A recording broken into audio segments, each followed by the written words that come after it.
la charla que tiene que ver bueno, tener un registro de la jornada de hoy. Y en primer lugar, bueno, un conjunto de agradecimientos, agradecer por primer lugar a la dirección del CERV que nos ha dado el apoyo para poder realizar las jornadas. Las jornadas están realizadas por la Sala de Historia del Sur, que en un principio también en las jornadas sobre historia del feminismo también había participado la Comisión de Género de Intergremial Docente del Sur, pero en definitiva lo terminamos haciendo la Sala de Historia por un acuerdo de cómo hacerlas, y que esta charla en un principio la íbamos a hacer el año pasado, presencial, habíamos pensado en un curso de verano, ¿no? Pablo Langones se había encargado de contactar a Inés, y bueno, por la vía de los hechos, la fuimos trazando hasta que dijimos que no es necesario hacerla aunque sea virtual, ¿no? Y como comentábamos recién, ¿no? Lo hacemos en el marco de un ciclo que va a continuar,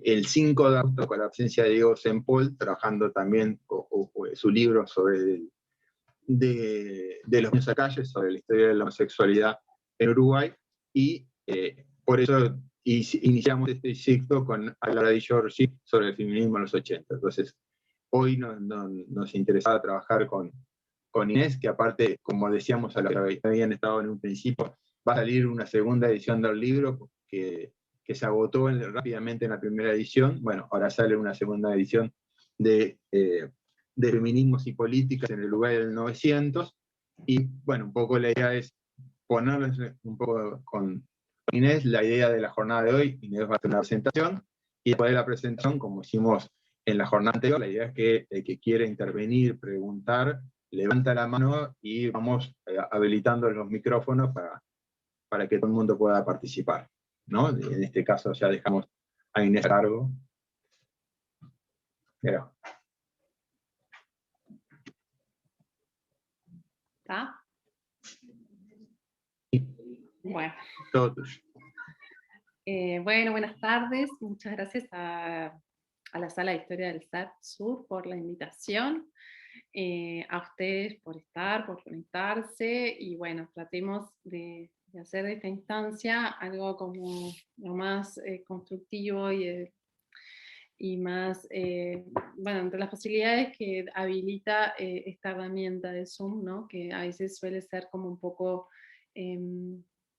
distante en términos de que no se animan muchas veces a intervenir. Así que bueno, si ustedes quieren interrumpir, quieren, ¿no? Como que siéntanse con esa libertad que a mí me ayuda, porque además, un poco por lo que me han dicho y por lo que es un público bastante heterogéneo, es decir, hay distintos niveles de formación, entonces capaz que hay cosas que puedo dar por sentadas o por entendidas y no necesariamente son tales. Bueno, yo hice una presentación en realidad que más bien es como para ordenarme a mí, porque también hay algunas fotografías que me parece que está bueno como ponerle cara y rostro a estas mujeres de las cuales vamos a hablar, pero también un poco a la época, ¿no? A este Uruguay del 900 a la cual les invito a viajar de alguna manera, porque siempre que estudiamos historia, la historia puede ser el pasado, puede ser como un viaje, ¿no? Entonces, les voy a poner la presentación para que ordenarnos más. Y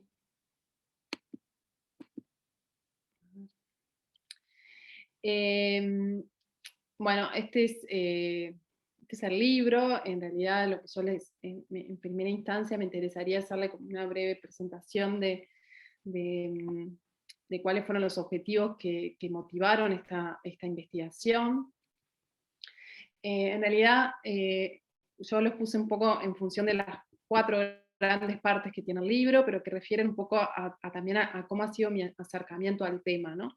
Es decir, en realidad en una primera instancia a mí lo que me interesaba era trabajar como el feminismo, en plural, ¿no? Básicamente era el feminismo, y pensé trabajar el feminismo liberal, que es el más, como, bueno, como lo que ustedes habitualmente se conoce más como el movimiento sufragista, ¿no? Es decir, bueno, ¿qué ha pasado con el sufragismo? Acá yo fui a estudiar a España, una maestría y después el doctorado, y me encontré como con una producción historiográfica bastante renovada en respecto a sobre todo lo que son los estudios de ciudadanía, sobre lo que es la esfera de lo público y lo privado, como un poco ampliando también lo que es la historia política, y veía que en el Uruguay en realidad las obras más significativas sobre estos temas estaban, en el caso del trabajo de Saprissa y Rodríguez Villamil, Mujer y Estado y Vallismo, en el siglo XX, en el inicio del siglo XX, era una obra de la década del 80, después habían algunos trabajos de algunas estadounidenses, el caso de Asunción Labrín, el caso de Christine Eric, que también trabajaban, pero de forma más comparativa.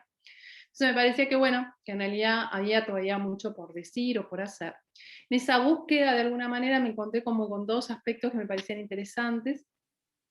Uno son los trabajos de una historiadora irlandesa, pero que se ha instalado en España y ha trabajado básicamente en España, en la Universidad de Barcelona, que es Marina Nash, en donde ella reivindica o de alguna manera pone en cuestión lo que ella llama como los feminismos históricos, ¿no? Lo que sería como habitualmente se llama también como la primera ola, ¿no? Este movimiento de fines del siglo XIX, comienzo del siglo XX. Y lo que ella plantea un poco es que en realidad, habitualmente, por lo contemporáneo que es el feminismo hasta nuestro presente, ¿no? Habitualmente se mira al pasado como con los conceptos o con la idea que se tiene sobre el feminismo desde el presente. Entonces dice, bueno, en realidad eso ha llevado a que muchas expresiones o incluso muchos movimientos que se definían como feministas en las primeras décadas del siglo XX no han sido abordados como tales porque, por ejemplo, no reivindicaban la igualdad entre el hombre y la mujer, o tenían un pensamiento que uno podría definir en este momento como más reaccionario, o, o de alguna manera, e incluso dice, bueno, incluso se utiliza, por ejemplo, vamos a ver el caso de las ácratas, las anarquistas, la expresión feminismo para el feminismo anarquista, cuando en realidad las anarquistas explícitamente se autodefinen como no feministas, porque están en contra del feminismo que definen como feminismo burgués. Entonces, estos trabajos de Marinash y esta interpelación a los feminismos históricos a mí me lleva justamente, además, yo ya venía trabajando con lo que es la historia conceptual, que es como el tratar de analizar los usos de una voz, de una palabra, del lenguaje, ¿no? A ver cómo históricamente se van construyendo, cómo conviven a veces una misma palabra, un mismo concepto político tiene distintas acepciones. Y a partir de ahí, en realidad lo que justamente me empecé a dar cuenta es que no podía estudiar el feminismo, que tenía que trabajar a utilizarlo en plural, algo que en nuestro presente está como ya como muy instalado, nadie habla del feminismo, sino de los feminismos, y todos decimos, bueno, lo que pasa es que hay distintos tipos, hay distintos movimientos, hay distintas corrientes, hay distintas organizaciones. Bueno, cuando uno se va 100 años atrás, en realidad se encuentra con lo mismo, ¿sí? Entonces, un primer gran objetivo del trabajo es reivindicar esta heterogeneidad, ¿sí? Después, por otro lado, en realidad me parecía importante porque cuando uno estudia, sobre todo la sociedad del 900, uno ve que el gran crecimiento poblacional que experimenta el Uruguay, y sobre todo Montevideo, a partir de 1880 hasta 1920, es producto de la llegada masiva de inmigrantes. ¿Sí? No vamos a hacer expresiones respecto a cómo se construyó el Uruguay, pero sí es cierto que en este periodo de tiempo puntual, en este periodo tenemos alrededor de 600.000 inmigrantes que llegan entre 1880 y 1920.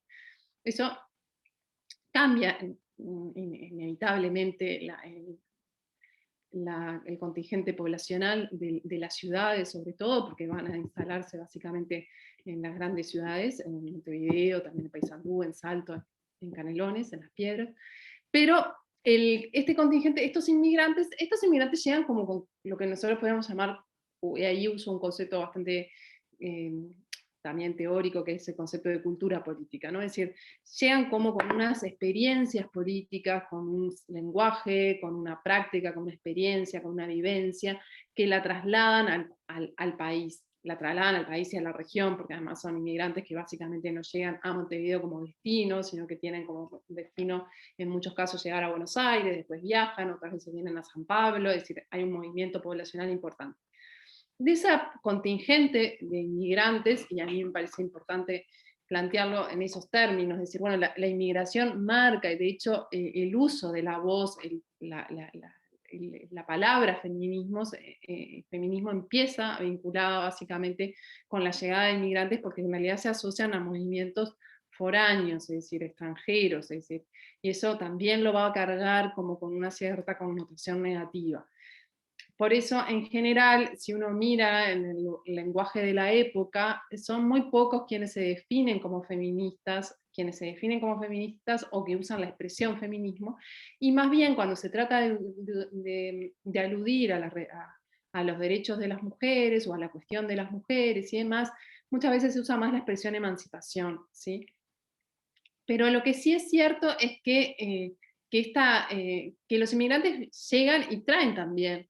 eh, con eso vienen mujeres y vienen varones que han tenido lecturas sobre, sobre un poco esta necesidad que cada vez como que urge más de cambiar las condiciones de vida de las mujeres, ¿sí? Entonces, de esas culturas políticas que emergen en el 900 con fuerza a través de la llegada transatlántica de inmigrantes, yo me detengo en tres, en realidad en el liberalismo, en el catolicismo y el anarquismo. Ustedes miran, el catolicismo no es nuevo para nada, pero sí es cierto que hay una práctica católica nueva que en parte producto de la eh, virulencia que adquiere el liberalismo. Y acá cuando hablamos de liberalismo estamos hablando básicamente de libre pensamiento, que es el movimiento, no al liberalismo meramente económico que habitualmente nosotros más asociamos, sino al liberalismo en relación a la libertad de dogmas, ¿no? A estar libres de dogmas, ¿no?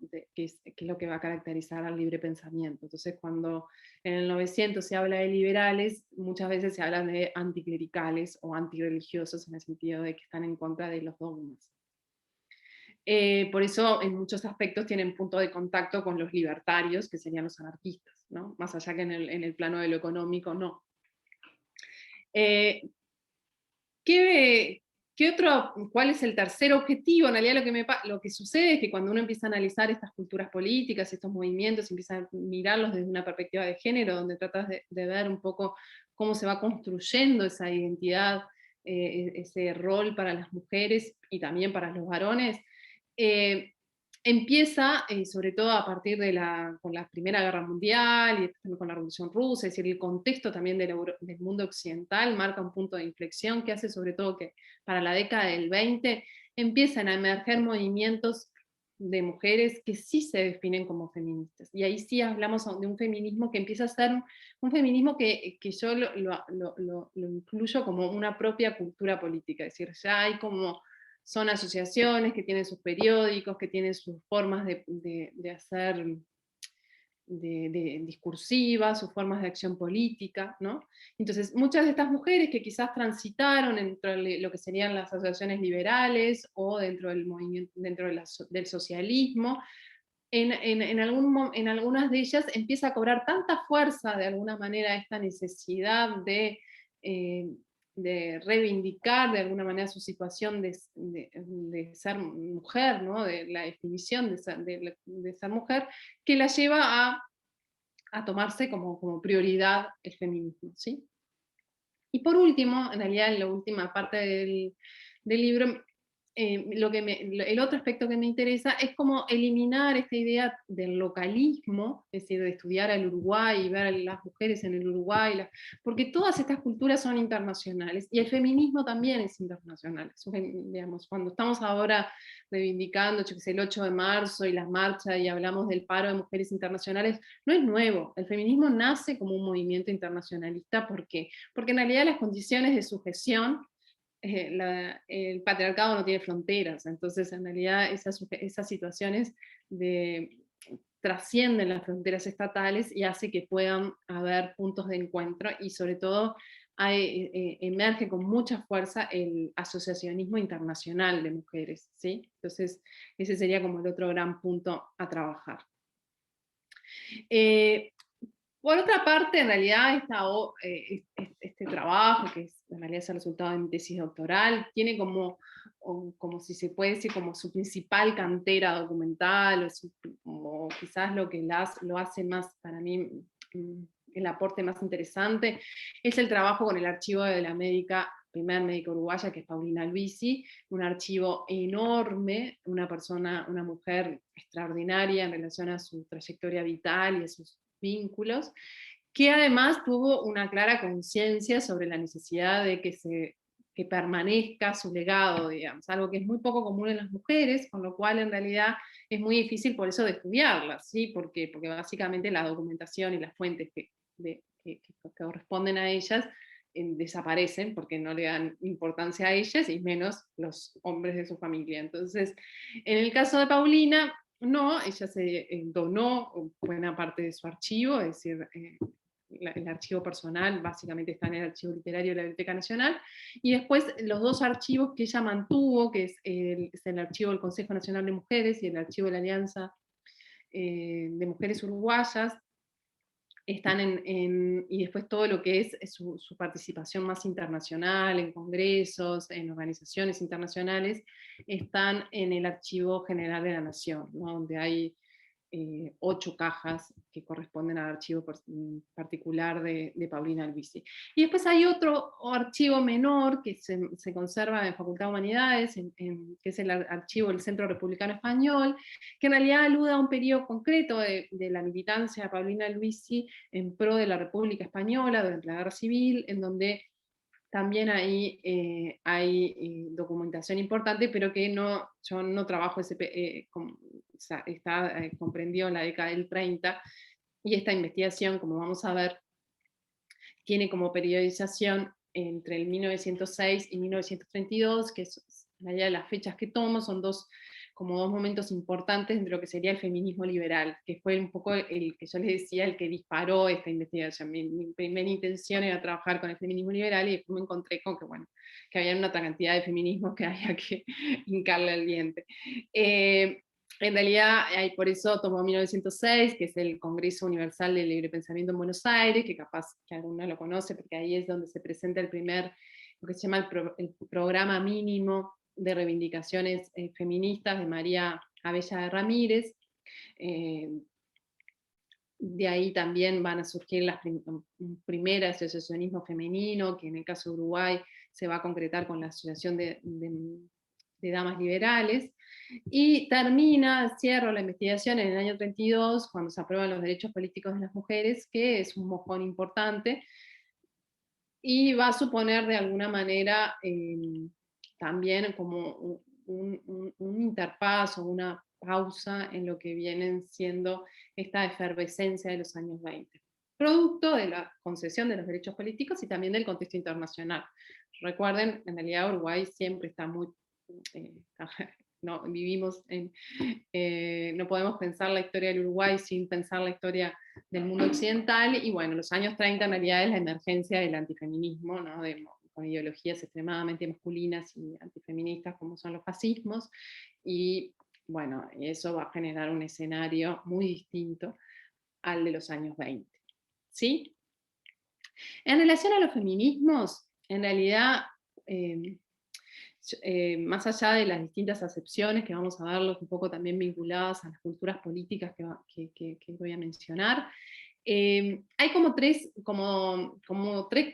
tres corrientes que yo podría definir, es decir, bueno, en realidad cuando uno ve la palabra feminismo en este periodo, bueno, hay una que es cuando se usa básicamente como repudio, ¿no? Es decir, para deslegitimar cualquier acción vinculada con la emancipación femenina. Esa expresión, eso es algo que es muy característico del feminismo. Piensen que el feminismo en realidad está la palabra en sí, es una palabra de origen francés que surge en realidad de forma despectiva. Vieron como hay una cantidad de expresiones que después se usan y en su origen fueron despectivas, no sé, hasta los jesuitas, no sé, digamos, hay como una cantidad de expresiones que después el que es tildado como tal utiliza esa expresión y la da vuelta. Bueno, acá pasa un poco lo mismo, ¿no? En Francia en realidad Alejandro Dumas, hijo, la utiliza de forma despectiva para las mujeres que estaban reivindicando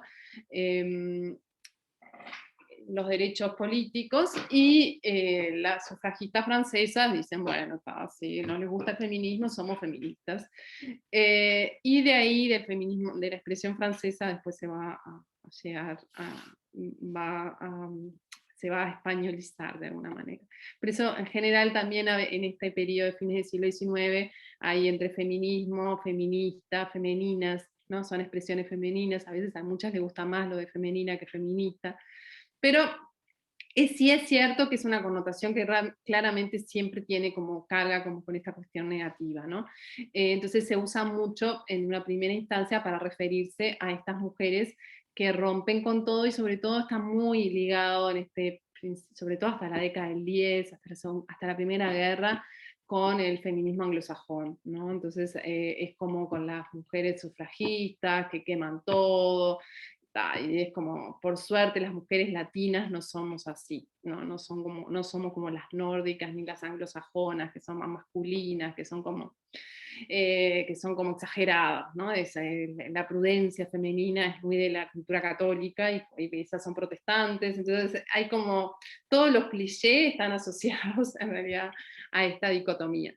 Y después hay otra que sí usan la palabra feminismo como en plan reivindicativo, y está más asociado con la idea del feminismo de la igualdad de derechos, la igualdad jurídica, los derechos civiles. Y entonces ahí tenemos, acá en el caso del Río de la Plata, por ejemplo, María Bella Ramírez es una de las primeras que se define a sí misma como feminista. Y después hay una tercera corriente que va a cobrar como mucha fuerza hasta nuestro presente, que es aquella corriente en donde se usa la expresión feminismo, pero siempre acompañado de un adjetivo, de una manera que elimina o que reduce el aspecto más adverso. Entonces, por ejemplo, se va a empezar a usar la palabra feminismo cristiano, entonces es un tipo de feminismo, pero que está como muy con una connotación muy fuerte del cristianismo.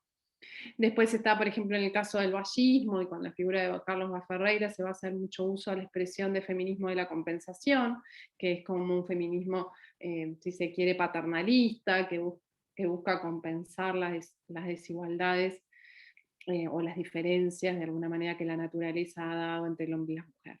¿Sí? Muy bien. De los feminismos, a mí me interesaría como detenerme básicamente en realidad en estas tres culturas políticas, explicarles brevemente qué plantea cada una, ¿no? Es decir, acá hay una cosa que es interesante. Todas comparten, así como todas comparten el sistema capitalista, todas comparten el patriarcado, pero es un concepto que en realidad en la época como tal no se usaba o no se definía como tal. Sí se podía percibir, pero en realidad no hay una reflexión en torno a eso, ¿sí?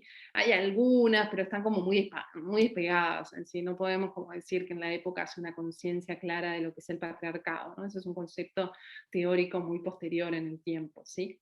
Lo que sí está claro en realidad es que a una diferencia sexual que nadie discute, ¿sí? Lo que se llama el dimorfismo sexual, la idea de que el hombre y la mujer son diferentes, no está en cuestión. Lo que sí está en cuestión es lo que serían como los roles, es decir, las responsabilidades sociales o más bien la condición jurídica que supone ser mujer o ser varón. ¿Sí? Tampoco está muy en cuestión la jerarquía en esa relación, ¿sí? Más bien no hay un intento de que las mujeres, de hecho en realidad lo que se visualiza se trata de evitar eso, es decir, no piensen que nosotros queremos ser como los varones, porque de hecho por eso una clara expresión despectiva para las mujeres que reivindican la igualdad es definirlas como marimachos, como machonistas, como machonas, como tercer sexo, es decir, como algo que en realidad reniegan de su esencia, ¿sí? Entonces hay también mucho cuidado de parte de ellas de evitar eso, ¿no? ¿Qué define a las mujeres y cuál sería como la feminidad normativa del 900? Es decir, bueno, en realidad hay como dos cosas como muy importantes. En realidad, a partir sobre todo de la segunda mitad del siglo XIX, se produce un fenómeno en el mundo occidental que se conoce como la feminización de lo religioso, en donde justamente la emergencia del racionalismo, del positivismo, del liberalismo va a estar muy vinculado con los estudios universitarios masculinos, como con la cultura masculina, y la religión pasa a estar muy asociada, pasa a estar en la órbita de las mujeres, independientemente de que todo el clero sea varón, ¿no? Pero el peso que empieza a tener las mujeres, como la feligresía, como hace que está como, me parece que es bien significativo respecto a eso, que el último dogma de la Iglesia Católica justamente desde 1857, que es la Santísima Concepción de la Virgen María, ¿no? Es decir, que María nació también sin pecado concebido por Joaquín y Ana, en realidad marca esta idea del culto mariano, que es algo que viene del siglo XII, pero que adquiere como un protagonismo mayor. Entonces, la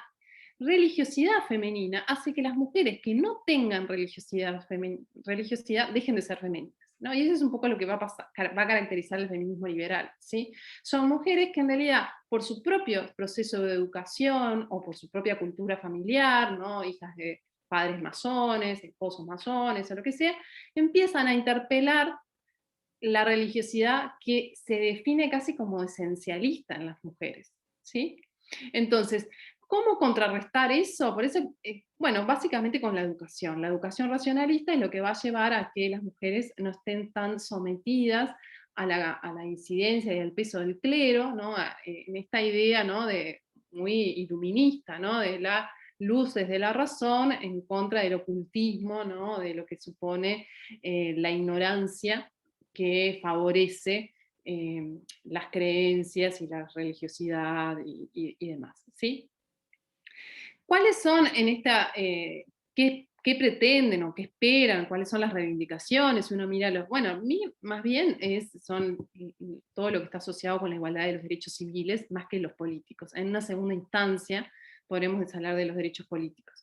¿Por qué? Porque en realidad a las mujeres lo que más nos complica son los derechos civiles. Si yo no tengo derecho a la potestad, a la patria potestad de mi hijo, si yo no tengo derecho a estudiar sin autorización de mi marido, si yo no tengo derecho a administrar mi herencia, si yo no tengo derecho a viajar, si yo no tengo derecho a mantener mi nacionalidad, todo eso forma parte de los derechos civiles. Entonces, no tener esos derechos es lo que más pesa, más que los derechos políticos. ¿Entienden? En realidad, ¿cuándo los derechos políticos adquieren protagonismo? Cuando se dan cuenta que mientras no sean votantes, no le van a dar corte. En realidad, el voto es una arma de lucha, que eso lo expresa claramente Paulina Luisi cuando dice, bueno, el sufragismo en realidad para nosotros es nuestra bandera. Nosotros en realidad queremos los derechos políticos porque con los derechos políticos después obtenemos todos los demás derechos. ¿Sí?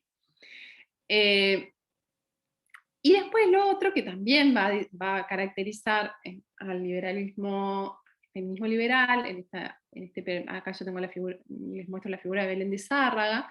Belén de Zárraga, justo puse mujeres que son como bastante paradigmáticas de cada cultura política, pero que además son todas españolas, para ver un poco esto que yo les decía de cómo la inmigración cobra especial importancia para entender estos cambios en las identidades de género y en lo que es la cultura más de la emergencia de los feminismos históricos en el Uruguay.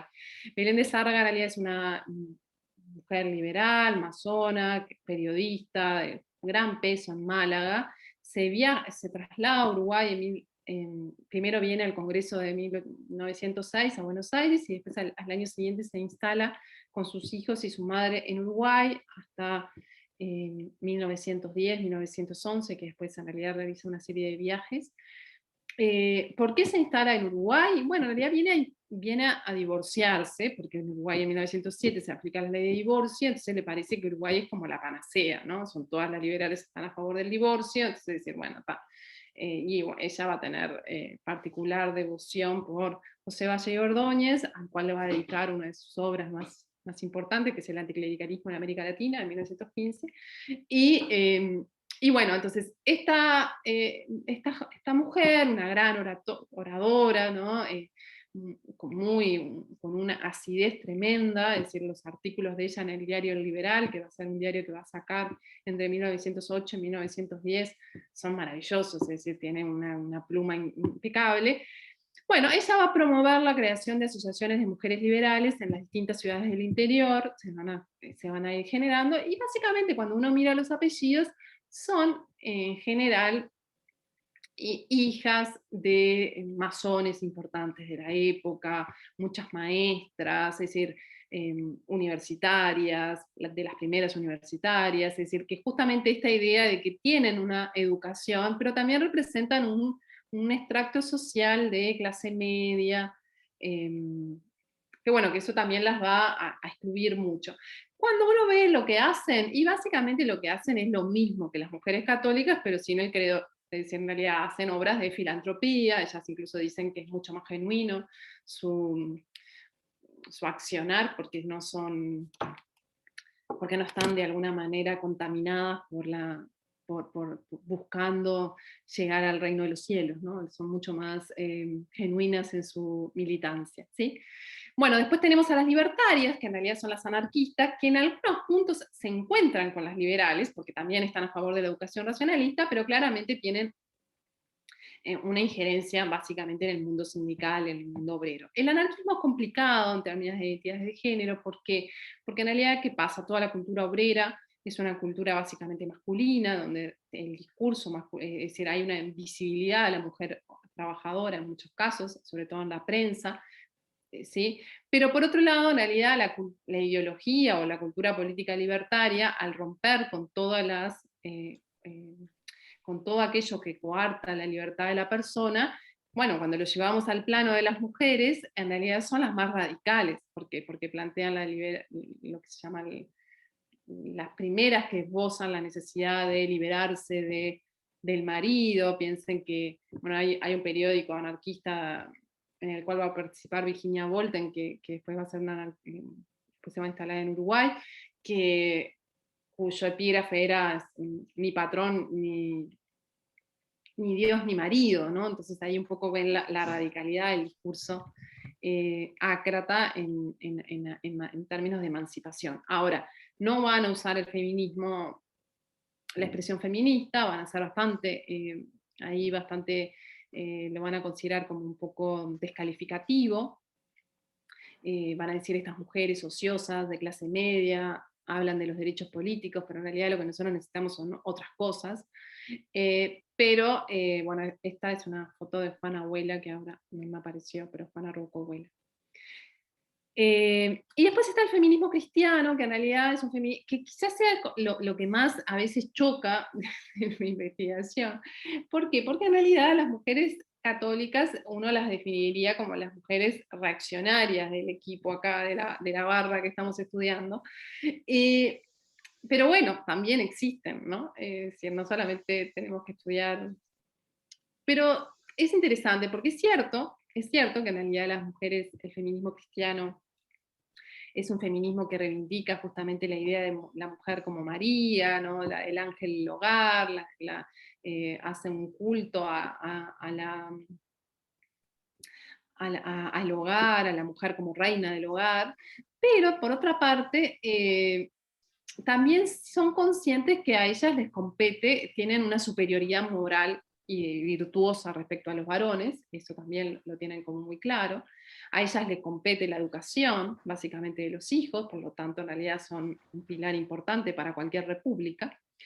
Es un poco lo ha estudiado Lourdes Peruchina para el último cuarto del siglo XIX. Y entonces promueven la acción social de las mujeres. Dice, bueno, todo este protagonismo que las mujeres tienen en el hogar lo tenemos que llevar a una sociedad que se está descatolizando, ¿no? Es decir, bueno, en realidad nosotros somos como la última, los que vamos a luchar, ¿no? A contrarrestar las leyes secularizadoras.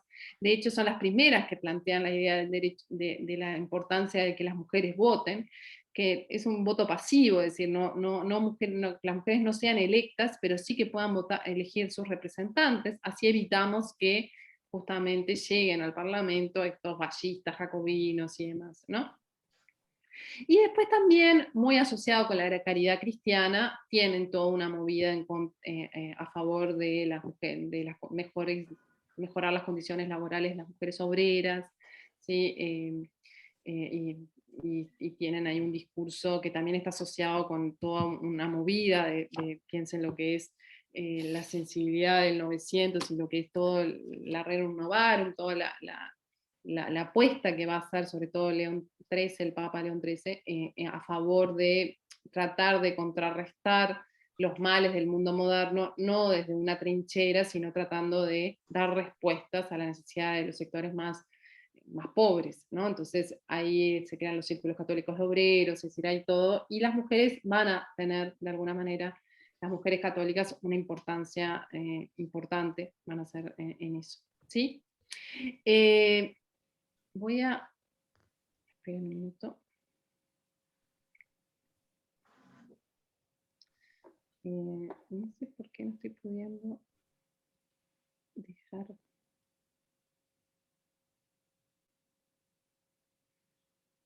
No estoy pudiendo dejar de... Bueno, no sé.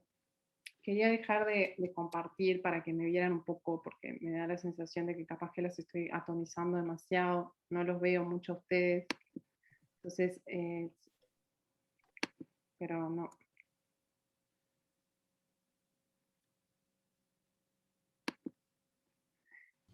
No están viendo ahora, ¿no? Ahí dejaste de compartir. Dejé de compartir. Bueno, más o menos cómo van, porque yo me engancho y quería un poco tener como un feedback y a veces la presentación no favorece eso. Por eso les pregunto, ¿tienen alguna consulta, alguna cosa en relación a esto que he estado diciendo de las distintas culturas políticas? ¿No? ¿Vamos bien? Estábamos bien, sí, sí. Bien clarito. Estaba interesante.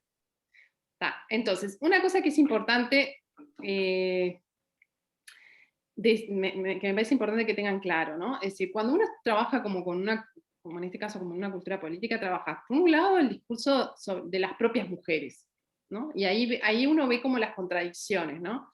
¿Por qué? Porque en el caso de las mujeres anarquistas yo le decía, bueno, en realidad los discursos más radicales vienen de mujeres sácratas, ¿no? En el caso de Juana Abuela, Virginia Volten, tienen un discurso muy importante en torno a romper con, hablan, ¿no?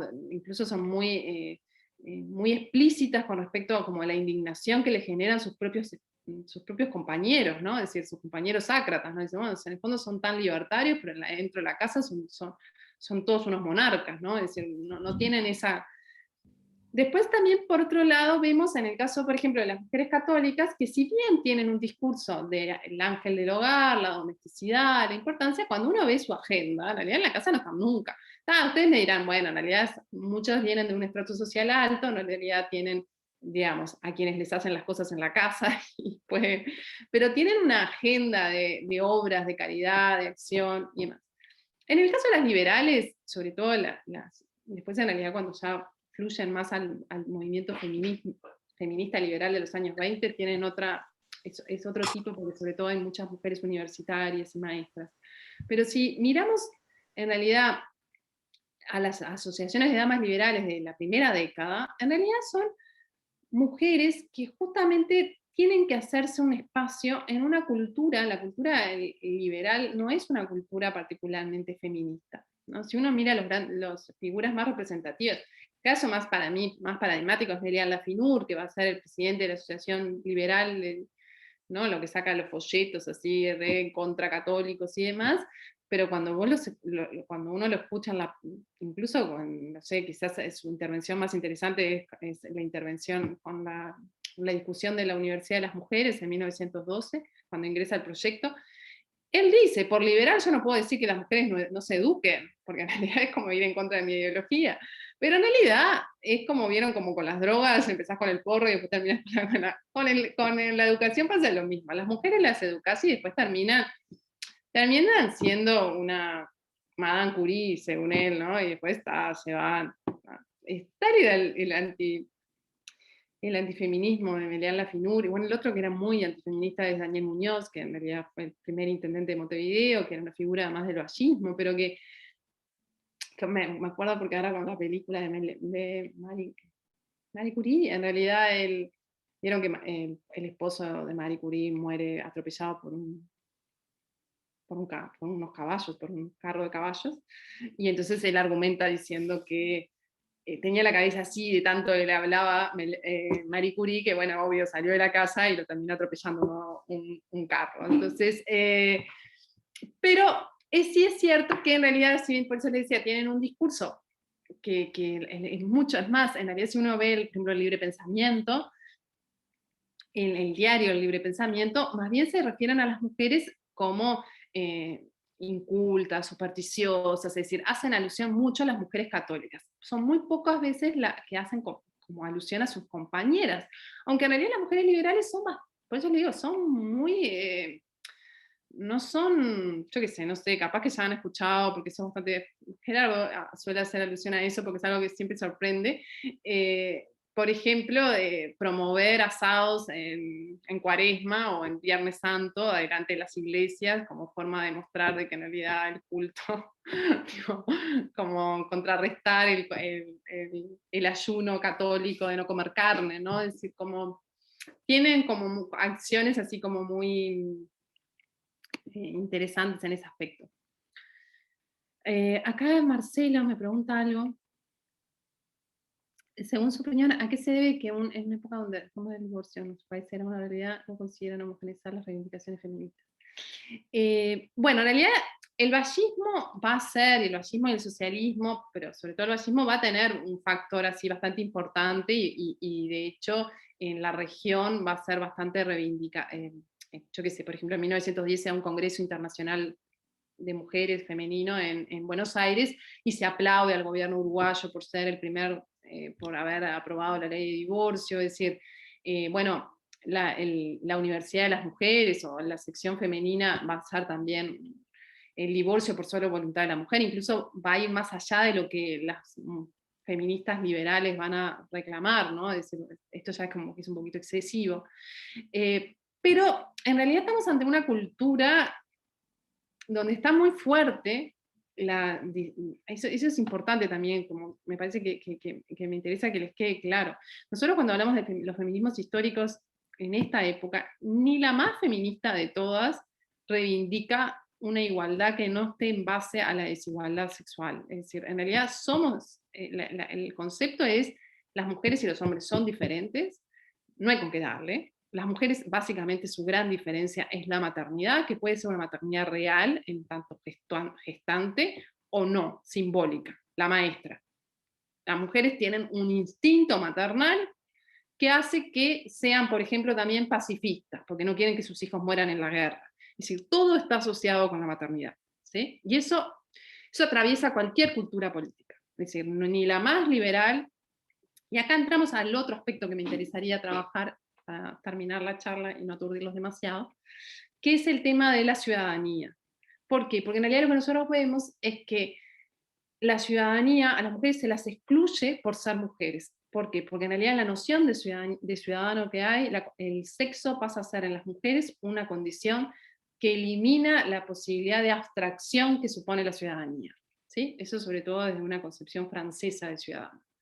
En una concepción anglosajona, donde en realidad las diferencias no sería un problema, lo que se habla es de un utilitarismo, pero decir, bueno, en realidad las mujeres pueden, no importa que sean mujeres, que sean diferentes porque son mujeres, pero el problema es que no son autónomas. Y para hacer, entonces, el tema de la autonomía, que en realidad el no tener derechos civiles hacen que las mujeres sean tratadas como menor de edad por el Código Civil y necesiten de tutela, también los excluye de la ciudadanía. Es decir, a las mujeres son excluidas de la ciudadanía por dos aspectos. Uno podría decir, bueno, está el tercer aspecto, que es el tema de que en algunos, las mujeres se considera el ciudadano en armas y las mujeres no pueden ir a la guerra, entonces también, pero eso no es un tema que esté sobre el tapete. En realidad lo que está es, en una primera instancia, es que las mujeres necesitan tutela porque en realidad son inferiores intelectualmente a los varones. Eso es lo que está, el argumento que está detrás de la tutela, ¿no? Es decir, son menores, están en una condición de minoridad. Después eso cae un poco por sí solo, porque en realidad la propia guerra y la propia empieza a decir, bueno, en realidad no es cierto que las mujeres no pueden hacer lo que hacen los varones. Y sobre todo lo que rompe con ese argumento es el sufragio universal masculino, porque si pueden votar los analfabetos, no me salga con que en realidad soy inferior intelectualmente, tipo, ya está, ese argumento cayó. Entonces, cuando las mujeres en el discurso sufragista, lo que uno visualiza, ¿no? Es que lo que se hace es como transmutar, es decir, esto que nos separa, esto que nos marca, nos excluye, nosotros tenemos que tomarlo como un plus para la democracia, no como un hándicap. Entonces, en realidad los discursos, básicamente lo que hay es qué aporta el esencialismo, es decir, qué aporta ser mujer a la política. ¿Por qué les digo que estaba interesante pensar en esto? Porque es un discurso de larga data hasta el presente. Cuando uno piensa en la ley de cuotas, e incluso cuando las candidaturas femeninas a los cargos de poder, en muchos casos en realidad el énfasis se pone es en un esencialismo femenino. Es decir, en realidad va a aportar a la política las características propias de las mujeres, va a ser dulce, va a ser tierna, se va a preocupar por los niños, va a tener políticas sociales de maternidad, va a generar, ¿entienden? Sigue siendo el argumento que en el fondo lo que hace es decir, las mujeres no representan a toda la ciudadanía, solo representan a las mujeres, ¿entienden? Pero eso, que ahora uno lo puede mirar críticamente, en realidad en la época es la jugada. Es decir, dejemos, si nos excluyen por esto, no. Esto es lo que nosotros tenemos que aportarle algo nuevo a la política.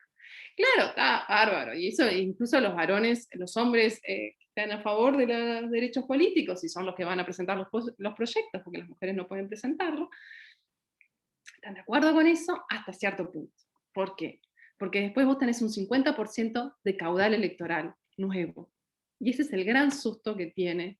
Porque uno diría, ¿por qué Uruguay, por eso decía el divorcio, ¿no? ¿Por qué Uruguay que tiene, por qué el vallismo que impulsa leyes tan, de alguna manera, piensen que el primer proyecto de igualdad de derechos civiles y políticos en Uruguay es de 1914, ¿no? El primer país digamos, en realidad las colonias de Australia y Nueva Zelanda son de fines del siglo XIX, pero si uno piensa, Inglaterra, en 1918 concede los derechos políticos, Estados Unidos, en 1920, en Uruguay el primer proyecto es en 1914. Es verdad que en el caso de Inglaterra es en 1918, pero después de 2.800 peticiones al Parlamento inglés para obtención de derechos políticos, ¿no?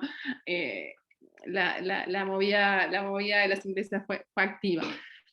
Pero a lo que voy es que en realidad el gran tema es que, ¿qué haces con un caudal electoral que lo definís como incierto? ¿Sí? Eso fue también uno de los grandes temores del sufragio universal masculino. En realidad después un poco el argumento es que en realidad no cambió mucho, ¿no? Es decir, no supuso un cambio tan importante, y entonces dicen, bueno, en realidad las mujeres no van a suponer un cambio tan importante, van a votar más o menos lo mismo que votan sus respectivos esposos, ¿no? Pero siempre está el temor de que voten al partido católico, ¿no? Entonces también ahí es eso. Entonces, en realidad, si uno lee la correspondencia, sobre todo de las mujeres, de Paulina Luisi, con algunas de las mujeres más de la primera ola del sufragismo, en realidad lo que ellas básicamente dicen es que cada partido tiene su temor con respecto a los derechos políticos. Y el vallismo, que si bien fue bastante sensible, en los años 20, ¿no? Con la reacción conservadora, con lo habrán visto, el Alto de Viera, con la paridad electoral, que las elecciones se ganaban por 6.000 votos, 7.000 votos, lo que prima es el pragmatismo político. En realidad, que en este contexto yo voy a generar un 50% de caudal electoral que no sé qué va a hacer, ¿sí? Entonces, ahí yo creo que para mí como bien representativo es el año 25, piensa en el año 25 se aprueban las leyes que se llaman como las leyes fundantes de la democracia política en Uruguay, ¿no? La ley de creación de la credencial cívica, corte electoral, todo el andamiaje electoral que sigue hasta nuestro presente se vota en el año 25. Y en el año 25 se presenta un proyecto para la igualdad de derechos civiles y políticos y no se aprueba. ¿Sí? Es decir, se consolida la democracia sin las mujeres, ¿no? Entonces, ahí me parece que es importante que tengan en cuenta ese aspecto. Bueno, hablé como un pororó, hay una cantidad de cosas para decir, todo el internacionalismo ni lo mencioné, pero me parece que me gustaría como abrir un poco la ronda a preguntas y a partir de ahí quizás contestar alguna cosa más, no sé. A ver, para ir ordenando, no, ahí va, como hace Gonzalo, vamos levantando la mano, si yo le voy diciendo quién pregunta, porque somos un montón en el chat, Y anotamos todos los que es. María ya puso el Google Form para el certificado. Acuérdense que lo tienen que llenar todos los que quieran certificado y los que recién ingresen. La idea es para la promoción de Banda Oriental, de la segunda edición del libro de Inés, también se tienen que inscribir porque es a partir de la dirección que nos va a llegar a nuestro correo que les mandamos la promoción. Gonzalo y después Sandra. Hola, buenas tardes. Muy interesante todo lo que dijiste. Yo entré un poquitito tarde por temas de estudio, pero bueno, se apreció lo que escuché. En los últimos 30 años ha habido muchos cambios en la cultura que han variado muchísimo la percepción de la mujer como objeto, como persona. ¿Sí? El otro día en Twitter estábamos justo hablando de cómo Benny Hill y Hermano Santa hace 30 años era una cosa totalmente aceptada, y hoy sería impensable algo así.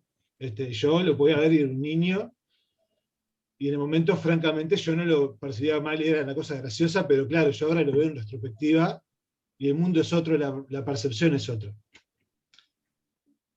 ¿Cómo afecta eso, o cómo afectan esos cambios a la cultura política y a la percepción de la mujer dentro de la política? ¿Y qué posibilidades hay de que ese cambio que se ha dado hasta ahora, para bien, pueda sufrir un retroceso? ¿Se entiende? La mujer antes, hace 30 años, como que no tenía un lugar social. Hay algunos círculos en los cuales tampoco, ¿no? Por ejemplo, en los programas deportivos, las mujeres son las presentadoras, ¿no? ¿Se entiende? Sí, sí, sí. Había Como lo que una vos, objetivación. sí, la pregunta pasa por el lado que vos visualizás que hay un cambio a nivel cultural en relación al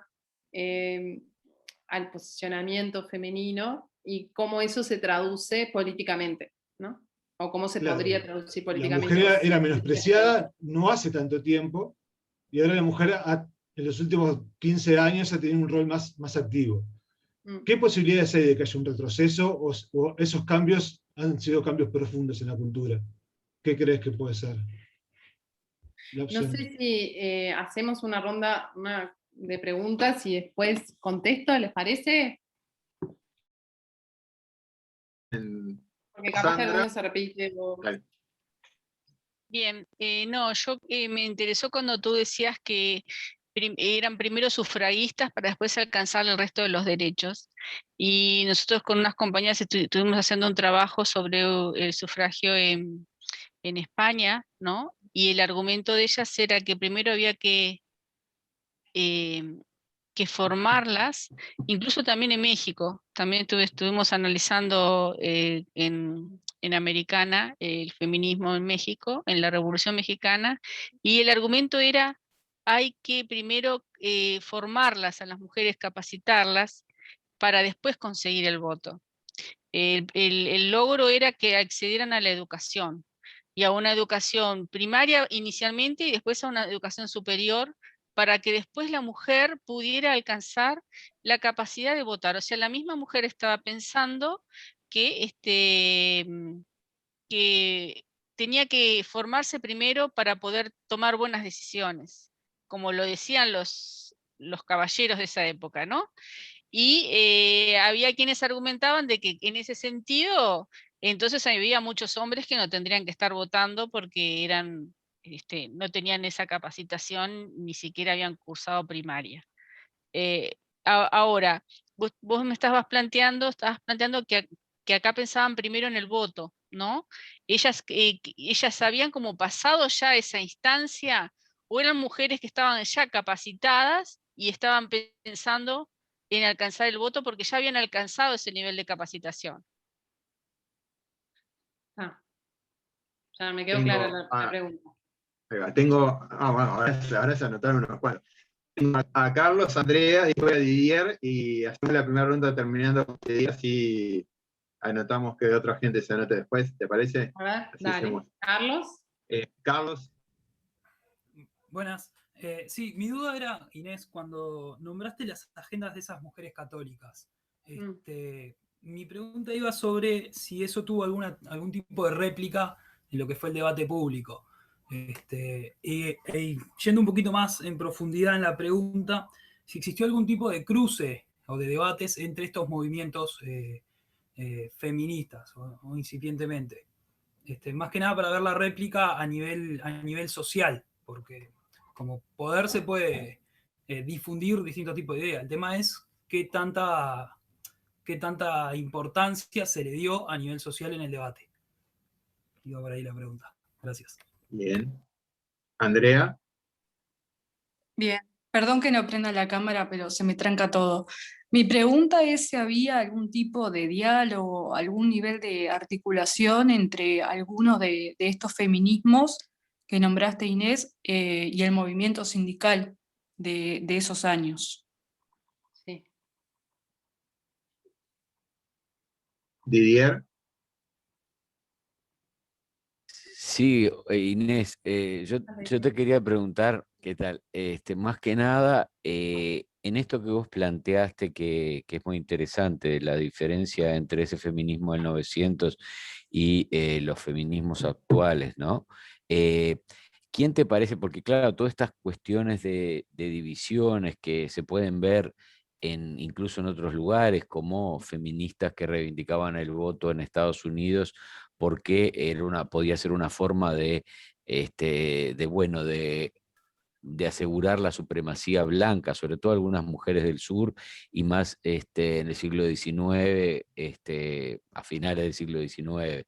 Pero, ¿qué te parece que, no sé, qué movimiento o a lo mejor qué personalidades pudieron llegar a integrar un poco más, además de la reivindicación sufragista, otras cosas? Vos hablabas de las ácratas, por ejemplo, ¿no? Pero no sé, la pregunta iba más bien por ese lado. ¿Qué grupo o qué mujeres te parece como que buscaron integrar un poco más, no solamente la cuestión del voto, sino, bueno, digamos, posiciones que pueden acercarse un poco más a los feminismos actuales, teniendo en cuenta, digamos, las situaciones que se daban hasta incluso en otros lugares como en Estados Unidos, que si votaba la mujer podía llegar a mujeres a apoyar, por ejemplo, la prohibición del alcohol, y eso eran muchos grupos cerveceros, o grupos que decían que a lo mejor podía llegarse, si las mujeres votaban, a prohibirse, por ejemplo, el trabajo infantil. Entonces era más bien por ese lado, por el lado de quién te parece, no sé si a lo mejor hay una mujer en particular o un grupo en particular que te parece que fue más integrador, más próximo a los feminismos actuales. Gracias. Dale. ¿Te parece estas primeras 5? Pues ya Bueno. tengo más gente anotada. Trato de captar un poquito esto, en realidad. A ver, en el caso de Gonzalo, cuando decís los cambios culturales, es decir, la política siempre forma parte de la cultura, por eso yo me gusta más pensarlo desde culturas políticas, ¿no? Porque en el fondo, si no, a veces la política queda como muy restringida al plano de lo electoral, y en realidad la ciudadanía es mucho más amplia, no solamente somos votantes, ¿sí? Entonces, es cierto que se dan cambios actualmente, y es muy bien lo que vos decís, y bueno, si uno visualiza en realidad en el humor una cantidad de cosas que ahora es políticamente incorrecto, ¿no? Pero también es cierto que no necesariamente esos cambios se tienen que traducir en cambios significativos a nivel de la política, más allá. En el caso uruguayo eso es muy claro, es decir, Uruguay es un país que realmente, si uno mira el discurso de todas estas mujeres, en realidad no era para votar, era para ser representantes, porque en realidad lo que se habla justamente es de la importancia que puede tener que las mujeres estén en el Parlamento. ¿Por qué? Porque son las que van a aprobar estas leyes, que yo les decía, ¿no? Es decir, estas leyes más asociadas o más vinculadas. Bueno, un poco lo que plantea Didier, sí, obviamente, las mujeres, la liga contra el alcoholismo está a favor de que las mujeres puedan votar para promover el cese o el cierre de tabernas y demás. O la Liga contra la lucha contra tuberculosis, que también son mujeres, también porque toda la higiene social, el higienismo, la eugenesia, todas las banderas que están más ligadas, o por ejemplo, el abolicionismo de la prostitución, es decir, todas las leyes todos temas que de alguna manera hacían el trabajo infantil, a los desvelos femeninos, si llegaban al Parlamento iban a poder ser tratados. Lo que sucede es que no, en realidad lo que pasa es que no llegan al Parlamento. Por eso seguimos en realidad con ley de cuotas, ¿sí? Pero igual en el Uruguay, piensen, estamos en una ley de cuotas que es una ley de cuotas minimalista, es decir, de 3, 2 varones y una mujer. En un sistema en realidad de múltiples listas, con lo cual en realidad es muy difícil que lleguen 3 de una misma lista y solamente llega 1 o 2. En un sistema que además repite nombres de una cámara u otra, o en un sistema además que no se plantea todavía, como otros países que sí ya lo tienen, de paridad, ¿no? De 50 y 50, que es mucho más osado en términos de legislativos, ¿no? Entonces, los cambios culturales son muy importantes, pero no necesariamente se traducen en los cambios políticos, porque ahí entran en juego otros aspectos vinculados como con las internas partidarias, con las tradiciones electorales. Uruguay es está muy orgulloso de su consolidación democrática y de su sistema democrático, más allá de todas estas debilidades que uno lo ve. Pero como está tan instalado el discurso de este aspecto tan positivo, es como que muchas veces no se ven estas cosas negativas, ¿entienden? Es más difícil de cambiar, porque como hay una prédica muy fuerte, entonces tiene su ventaja, porque de alguna manera sirve para consolidar la democracia, pero tiene como esas desventajas que a veces los cambios no se visualizan. O sea que un cambio legislativo debería consolidar esta nueva conciencia social. Sí, en realidad lo que yo te digo es, a ver, las mujeres llegan a nivel, cada vez hay una mayor representatividad, pero por ejemplo, yo qué sé, no sé, vemos que el último, si uno mira a nivel ministerial actualmente, se ha bajado bastante. Las mujeres, en realidad, en relación a la política, siempre se ha dicho, lo más difícil es llegar a los cargos de mayor poder, ¿no? Entonces, es decir, bueno, se llega a una vicepresidenta, ¿no? Pero en relación a la región y América Latina, en realidad ya han habido mujeres presidentas y Uruguay ni siquiera lo tiene, ¿entienden?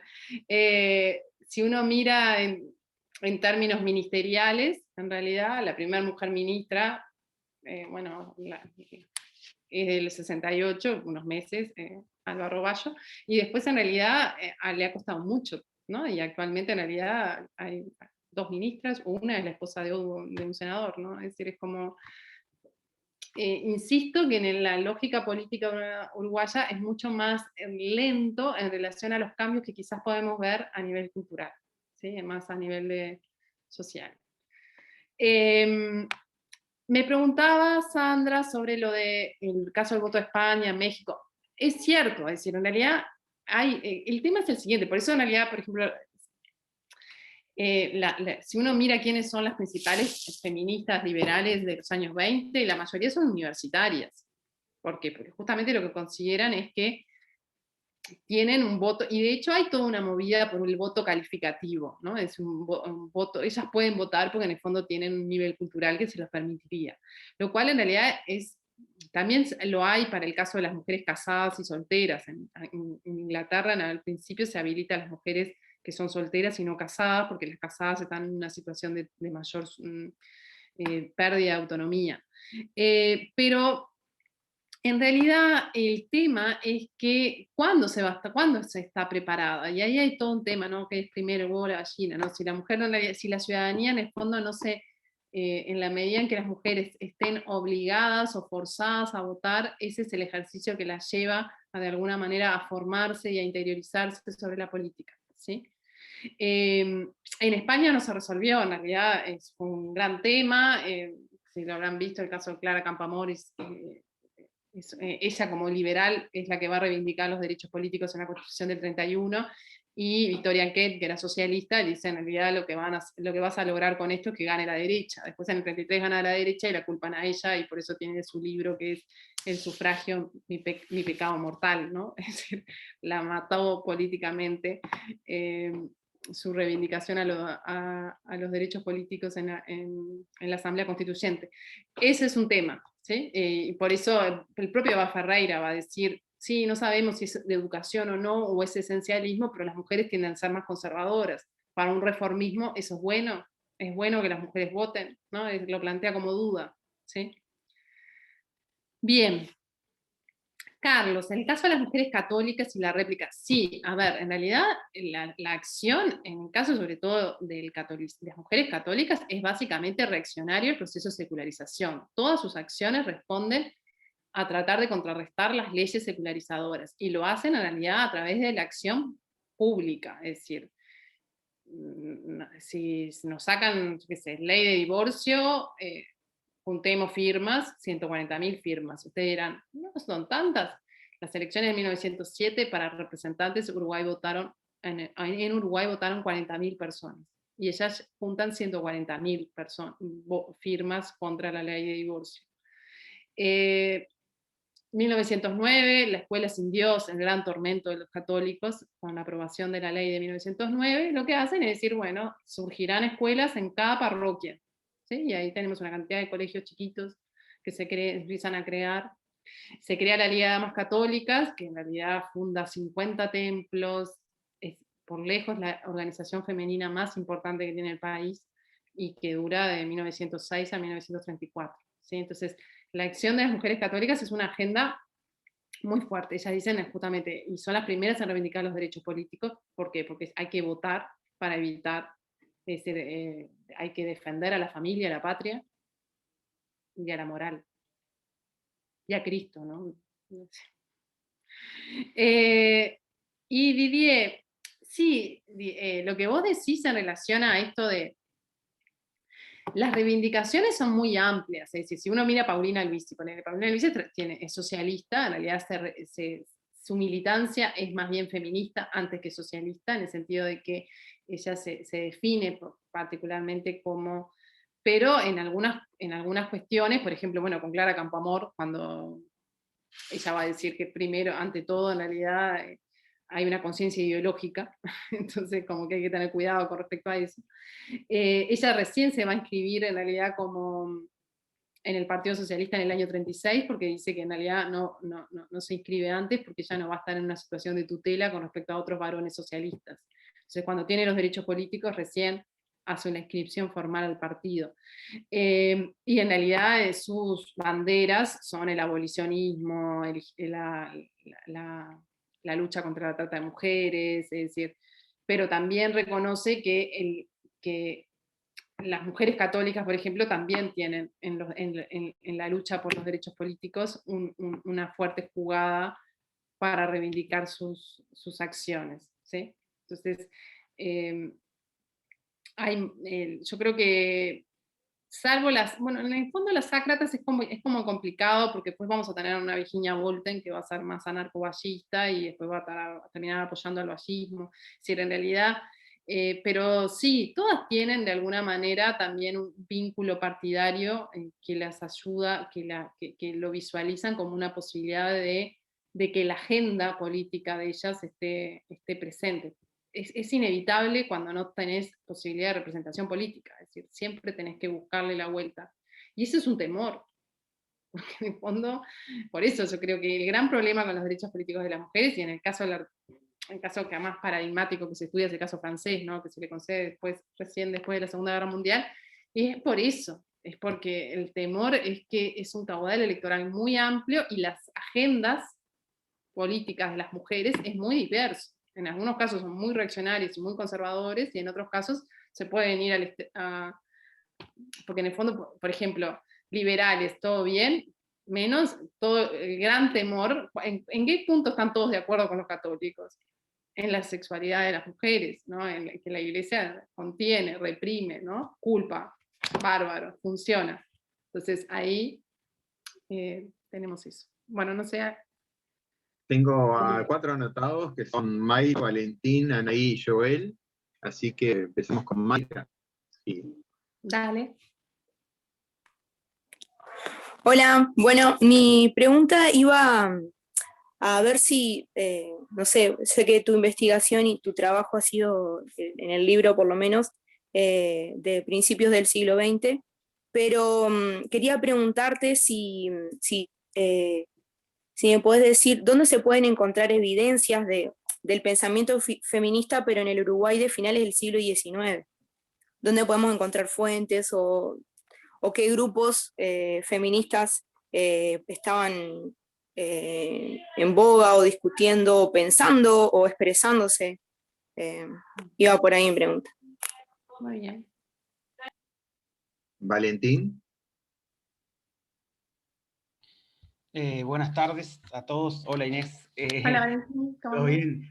Quería hacer una consulta que justo estabas hablando de eso hace un ratito y quizás se me pasó, pero respecto al feminismo socialista de principio del siglo XX, ¿no fue lo suficientemente importante y por eso no entra, digamos, en tu foco de atención o por otro motivo?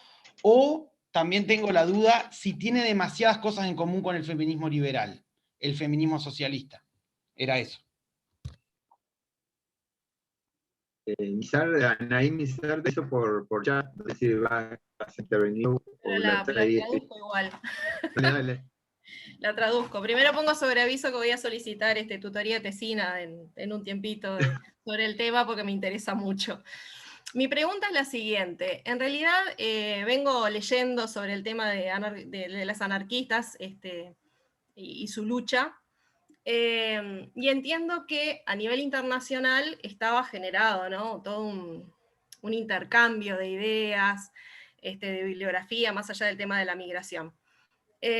Y entiendo también que, por ejemplo, en los años 30 surge todo este movimiento en la guerra de las mujeres libres, pero que todavía hasta el día de hoy siguen una lucha dentro del anarquismo sosteniendo las ideas de lucha de mujeres. Sin embargo, entiendo que acá en el Uruguay hubieron Volten, bueno, Juana Rocco, etcétera, pero que no sé si es que se desdibujó por la influencia del vallismo o el mismo anarquismo neutralizó esta lucha en paralelo o interna dentro del anarquismo. Lo que sí entiendo es que hoy perduran en otros lugares asociaciones de mujeres dentro del anarquismo que no pasa acá en el Uruguay. Entonces quería ver qué opinabas al respecto. Y nos queda Joel, que es el único que notaba. Bien, a mí se me cortó un minuto, digo, capaz que lo dijo o no, pero no sé. Yo quería preguntarte, no soy tan lector en el tema, pero digo, en los 60 hay un movimiento de las mujeres negras, sobre todo, que reivindican esa cuestión del feminismo que decía que antes era solo para las mujeres blancas, o que lo que reivindica son los derechos de las mujeres blancas. Yo quería saber si en tu investigación tú te encontraste con que estos feminismos en el Uruguay hay un componente racial para la igualdad o diferenciador, o sea, si te encontraste con que estos movimientos de principio de siglo tienen algo racial, un componente racial ahí. Nada más. Bien, no tengo a nadie más notado, así que. Arranco a la inversa, Joel, porque me quedé pensando en eso. ¿Qué pasa? En realidad hay un componente racial, pero lo que pasa es que no nos gusta decirlo mucho. El componente racial es básicamente el hispano. Piensen que en 1898 se comienza a celebrar el Día de la Raza, y es el Día de la Raza hispana, y es una movida que hace España, básicamente, en realidad, para reivindicar el 12 de octubre, en un contexto de pérdida de Marruecos, pérdida de Cuba, ¿no? Es decir, entonces, ¿qué hace? Bueno, frente a la pérdida real de su imperio, lo que hace es generar una construcción cultural de su imperio. Y entonces va a entrar con fuerza la idea de que ya no formamos parte, pero en realidad culturalmente sí. Entonces somos una unidad cultural que es Iberoamérica, en algunos casos, más amplia, incluyendo Brasil y Portugal, sino Hispanoamérica, ¿sí? Entonces, en el caso, por ejemplo, de los años 20, cuando empieza con fuerza el panamericanismo, la reacción, y sobre todo más de las mujeres mexicanas, pero es una organización que embandera a mujeres de todo el continente, se crea la organización que se conoce Mujeres de la Raza, que es Asociación de Mujeres Hispanoamericanas, ¿sí? Y se promueve el hispanismo, como si fuese una cultura que justamente es esta idea como contraria a la cultura anglosajona, ¿no? Y a este panamericanismo y sobre todo al imperialismo de las mujeres yanquis, ¿sí? Hay como mucha fuerza de eso, de que no nos entienden, de que en el fondo nos imponen prácticas culturales que están muy lejos de lo que son las prácticas de las mujeres latinas. Entonces hay un componente racial, pero no es el componente racial que puede ser más de los 60, sino es un componente racial más asociado como con la cultura hispana, ¿sí? Entonces, si vos me decís en el feminismo liberal, en el caso de Uruguay, hay un componente muy marcado de reivindicar un hispanismo, ¿sí? También de las mujeres católicas que reivindican de alguna manera la cultura católica española y la presencia del catolicismo fundante de la nación, entonces todo lo que es el patriotismo, todo lo que está muy asociado con el catolicismo, y con España y con el hispanismo, ¿sí? Entonces, ese es por lo menos el componente racial que yo más identifico, ¿sí? Después, en realidad, sí, a ver, son mujeres de su época, digamos, hay como temas que no están y hay un racismo blanco muy presente, ¿sí? No hay movimientos de mujeres ni indígenas ni afroamericanas, no es en estos años no se visualiza eso, ¿sí? ¿Ah? Con respecto a las anarquistas, sí, a ver, en Uruguay no hay mujeres libres de España, digamos, no hay organizaciones de ese tipo, ¿no? Sí, igual, y eso es un poco también lo que me parece que también está relacionado con la pregunta de Valentín, ¿no? Todas las ideologías obreristas tienen el gran tema que es primero, ¿no? ¿Qué es lo que hay que reivindicar? ¿La lucha de clase o la lucha de género, digamos, la diferencia sexual? Y en general en el discurso masculino prima la idea de que las mujeres, priorizar el tema de las mujeres significa de alguna manera quitarle fuerza a lo que es la desigualdad que está por encima de todo, que es la desigualdad de clase, ¿no? Entonces, ahí en el caso de las anarquistas lo que uno visualiza más claramente es que es muy distinto el relato de la prensa o de los varones hablando sobre las mujeres que de las propias mujeres. ¿Por qué? Porque yo ahí insisto en que uno construye su identidad desde la ideología que profesa, ¿no? Desde el lugar en que mira el mundo. Y si vos miras el mundo desde un lugar libertario, no podés pensar en una opresión por tu condición de sexual. Pero lo que pasa es que en realidad por eso son esas mujeres las que logran tener un discurso más... pero después en realidad tenés una cultura si uno mira en lo que es el mensaje, más bien es un mensaje del compañerismo, es decir, los hombres son los que construyen la revolución, las mujeres ¿qué tienen que hacer? Alentar a los hombres a que no sean cobardes y no sean carneros, sean revolucionarios, ¿no? Pero el revolucionario es el varón. La mujer es la compañera, en todo caso, es la que le da fuerza, le da energía, ¿no? Lo acompaña, le prepara la cena para que él vaya a hacer la revolución, ¿sí? No hay un discurso que sea, por eso cuesta tanto, y por eso en algunas anarquistas insisten mucho en la necesidad de un asociacionismo femenino, ¿sí? Otras consideran que no. En el discurso socialista pasa un poco lo mismo, en realidad el socialismo, sobre todo en figuras como Clara Zetkin, por ejemplo, va a ser muy dura contra el feminismo burgués, y va a decir que en realidad lo que hacen en el fondo son unas mujeres ociosas, que claro, que no tienen problema, entonces pueden dedicarse a esas bobadas de pensar en los derechos políticos, pero en realidad los hombres, ¿qué han logrado teniendo los derechos políticos? No han logrado nada. Las leyes siguen siendo injustas porque en realidad lo que es la injusticia la genera el capital, ¿sí? Entonces, en el feminismo uruguayo, en realidad, ese discurso, ¿no? Que va a estar muy presente en la Segunda Internacional y en el Congreso de Mujeres de 1910 y demás, socialistas, no prende mucho. ¿Por qué? Porque en realidad la mayoría de las mujeres socialistas del Río de la Plata son también feministas. Si uno lo piensa en Alicia Moró, en Paulina Luisi, es decir, en realidad no tienen problema de ser una cosa y la otra, ¿sí? No lo viven como con tanta intensidad. ¿sí?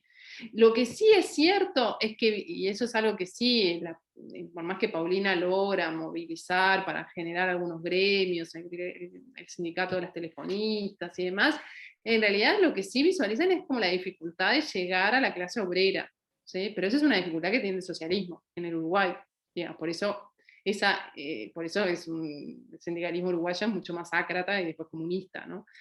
¿Quién tiene un discurso más? Pero si uno piensa, por ejemplo, Julia Arévalo, ¿no? Que después va a ser comunista, digamos, empieza militando en el socialismo, después pasa Julia Arévalo tiene correspondencia con Paulina Luis y pregunta, y está interesada por el Consejo Nacional de Mujeres, y no tiene un discurso en contra de, vos sos una burguesa, ¿no? Incluso hay una carta, una ternura, donde le pide ropa, si tiene ropa que no use, que a ella le pueda venir bien. Es decir, en realidad tienen un vínculo de mucha confianza, ¿me explico?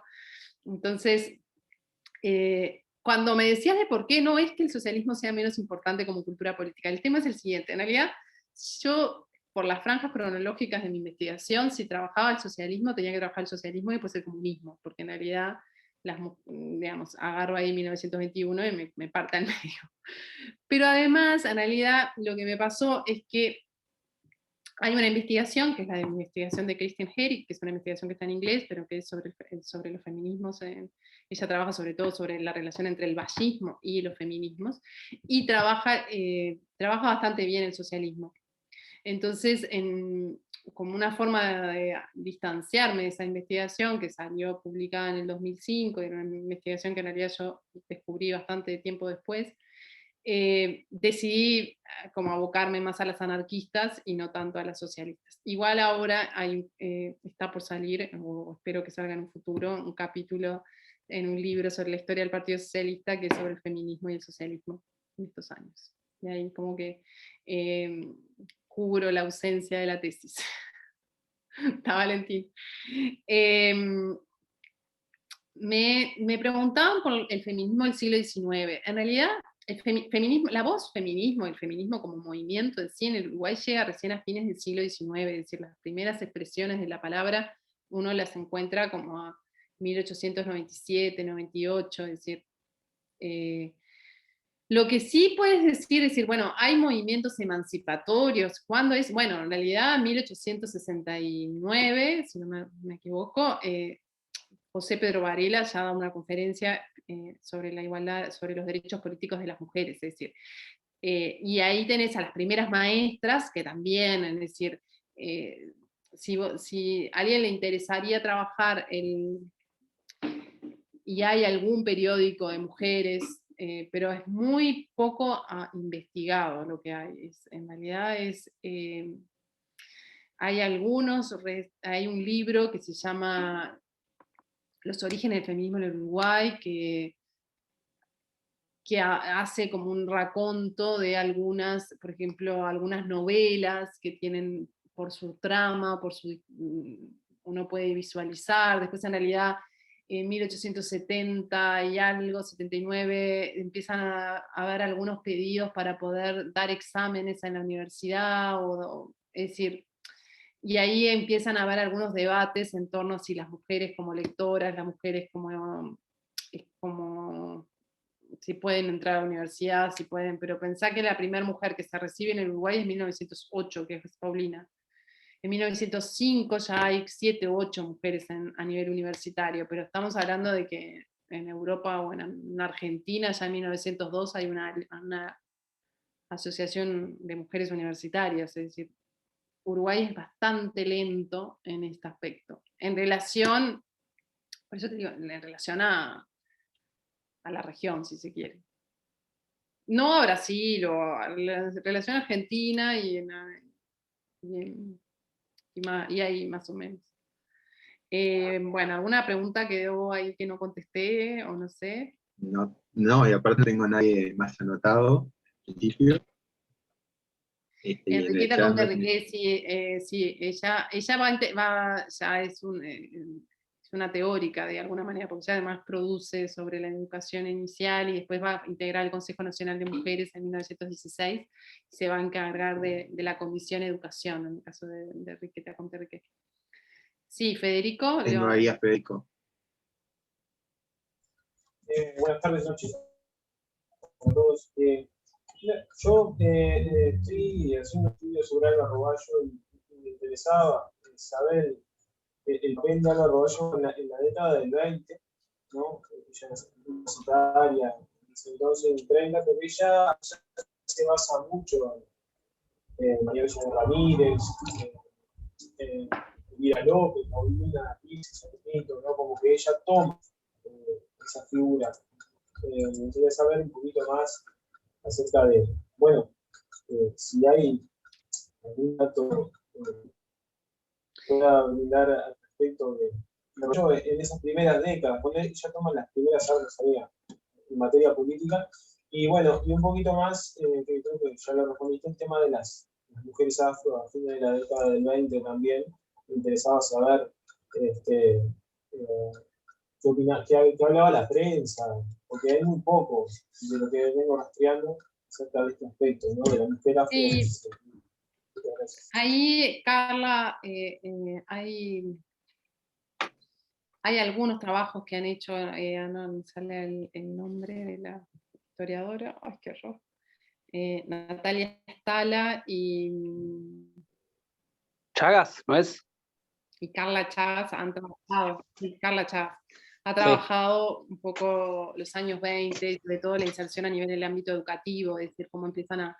Pero estamos en una... no podría decirte que haya un... en realidad las reivindicaciones vienen más por el lado de la visibilidad, es decir, los estudios que hay sobre el tema vienen más por el lado de visibilizar en los distintos ámbitos en los que están, es decir, porque partimos de, en realidad, en una construcción identitaria en los años 20, donde la mujer, el Uruguay, como decían los libros escolares de la década, el Uruguay no tiene el problema del negro ni del indio, como los demás países de América Latina, entonces como que en realidad no está, hay un discurso muy de un crisol de razas europeas, no autóctonas ni afro, ¿no? Entonces es muy difícil poder hacer alguna alusión a eso. En el caso de que planteabas de Alba Roballo, sí, ella en realidad, ella es maestra, de decir, yo supongo que un poco su reivindicación a estas figuras femeninas de los años 20 vienen porque justamente todas ellas son maestras. En realidad es un poco la trayectoria educativa de la mayoría, incluso de las universitarias. Primero son maestras y después ingresan a la universidad. Entonces, me imagino que como construcción identitaria de ella misma. Y después, en realidad, hay figuras del Partido Colorado muy importantes que también son liberales, ¿no? Dentro del feminismo liberal. El caso de Isabel Pinto de Vidal, el vallismo tiene, y Alba Roballo viene de una militancia, la madre, es decir, vienen de una militancia dentro del vallismo, entonces me supongo que también por ahí puede ser, además que en el caso de Abella Ramírez es muy anticlerical, entonces también eso es otro punto de encuentro, digamos. Pero no sabría decirte más. Bueno, no sé, ¿tienen alguna otra pregunta? O si no, vamos para acá. No. Yo sí tengo una, pero no, digo... Sí, a ver, hay alguien que está hablando, dale. No, sí, buenas tardes. No, porque... Victoria. A Vicky, dale. Sí, buenas. Nada, primero un honor esta charla como estudiante porque tengo el placer de escuchar a Liber, que es un excelente docente. Y bueno, un placer, Inés, muy interesante todo lo que nos traes desde la óptica de la política. Nosotros somos estudiantes del IFD de la Costa, estamos estudiando la carrera maestro de primera infancia y con nuestros compañeros y docentes queríamos volverte a preguntar dónde es que podemos encontrar el material sobre los periódicos que escribieron las maestras, que tú mencionaste hoy. ¿Sobre las maestras de fines del siglo XIX o del siglo XX? No, del siglo XX, de esto que vos traías hoy. Mirá, en realidad hay algunas figuras, después hay todo un movimiento de magisterio, que incluso hay una asociación de mujeres, de José Pedro Varela, que todo lo que son los diarios más de sindical de magisterio, y los diarios, y también después lo que son los anales de educación primaria, que eso todo, si vos lo querés ver como fuente, está en el Museo Pedagógico. ¿Sí? Ah, perfecto, porque no nos acordábamos, ahí está. Ahí está sí, hay una maestranda, una doctoranda mía justamente, que ha trabajado la prensa magisterial, digamos. Y después la otra figura que es interesante para las maestras, si les interesa, para tener una noción sobre son los trabajos de Elvisa Luisi, que es la hermana de Paulina, que era maestra y además va a ser la primera consejera de educación primaria, es decir, que ingresa como consejera.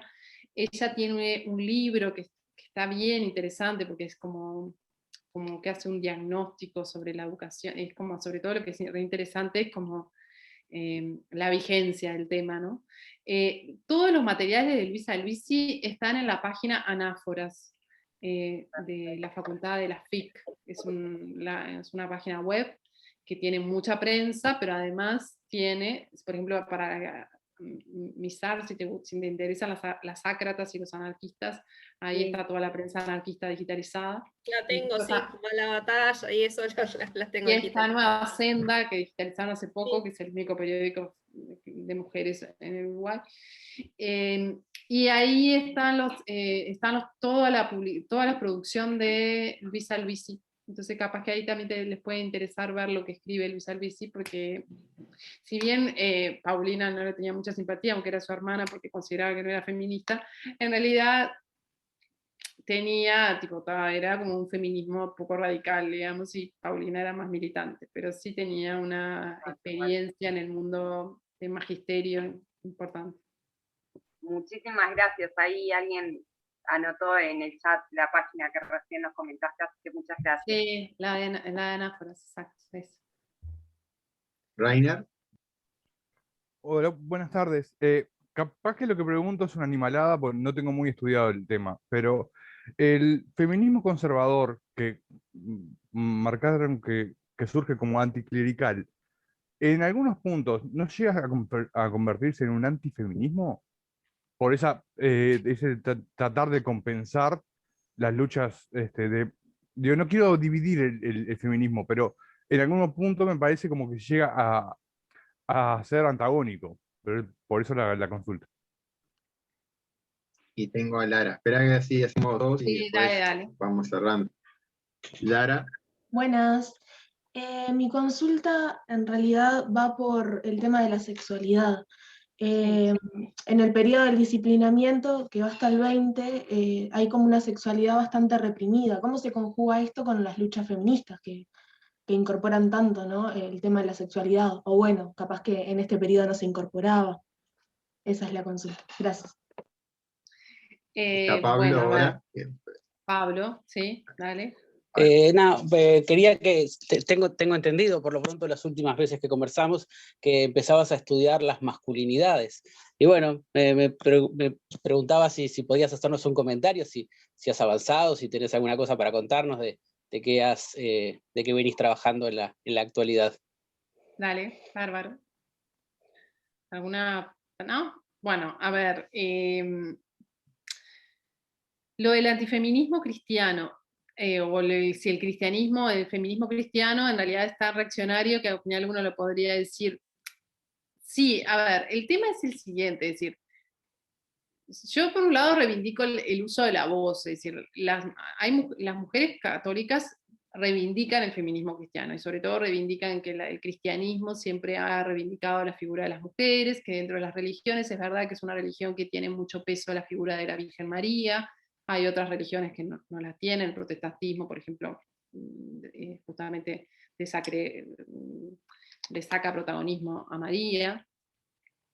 Si uno a ver, en su prédica es muy conservador porque justamente apuesta a la mujer en el hogar, su misión primaria es la maternidad, pero también en realidad en el devenir del tiempo, también cuando uno lo va viendo, tienen como cosas que contribuyen de alguna manera, por ejemplo, plantean la necesidad de que las mujeres tengan una buena educación para ser buenas compañeras de sus maridos. Después se va a crear la Asociación de Mujeres Católicas Universitarias.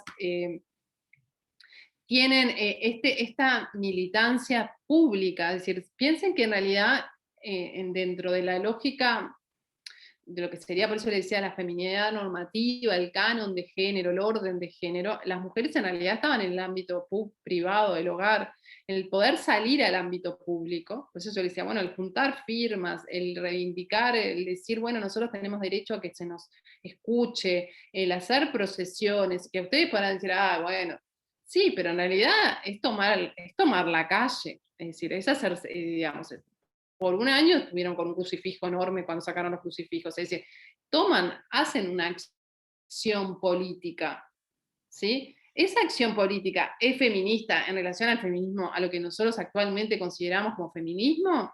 No, pero nosotros no tenemos que mirar el pasado con las lentes del presente, tenemos que mirarlo con las lógicas del pasado. Y en la lógica del periodo que estamos estudiando, que es el periodo de secularización, las mujeres católicas son la principal arma de lucha de la Iglesia Católica, ¿sí? Y ellas se visualizan de esa manera, ¿sí? Y a diferencia de lo que ha planteado la historiografía más de corte liberal, que es esa idea de que las mujeres católicas están siendo manipuladas por los curas, en realidad lo que uno ve es que no son manipuladas por los curas, están convencidas de lo que hacen. Yo les invitaría a conocer a una mujer católica. No, pero sí, realmente es como el convencimiento de que lo que hacen es lo mejor, y que tienen una superioridad moral y una virtud, y necesitan proteger y cuidar a sus hijos, y por eso... Y sí, y en realidad cuando uno lo ve a nuestro presente y ve discursos de lo que serían los movimientos más reaccionarios evangelistas, y el movimiento por mis hijos y demás, y sí, tienen algunos puntos de encuentro. Obvio que hay una historicidad de ese pensamiento, pero también también hay que estudiarlo, en el sentido de que es un feminismo de derecha, sí, es un feminismo de derecha, pero tiene en ese feminismo, si uno lo mira desde el orden de género, en realidad hay una voracidad, rompen el orden de género, aunque no lo quieran, ¿sí? Aunque en realidad digan una cosa, cuando hacen otra, ¿sí? Y eso es lo que me parece interesante. En cuanto a la sexualidad, Lara, no es un tema, es decir, acá hay bastante importante. Los años 20 en realidad marcan el comienzo de lo que se llama la nueva mujer, la mujer moderna, la mujer, lo que sería la garzón, la flipper, esas no son las feministas. Si ustedes miran la tapa del libro, yo puse justamente una foto de unas mujeres doñas, tipo así, con vestidos largos, que son las mujeres, las líderes de 1920, en el Congreso de Mujeres Feministas. ¿Por qué? Porque en realidad en realidad para ellas estas son las jovencitas que en realidad buscan como romper, pero buscan como romper en el orden de lo no importante, ¿sí? Entonces hay una cuestión ahí, pero que también en realidad interpelan mucho, pero no con un discurso feminista, ¿me explico?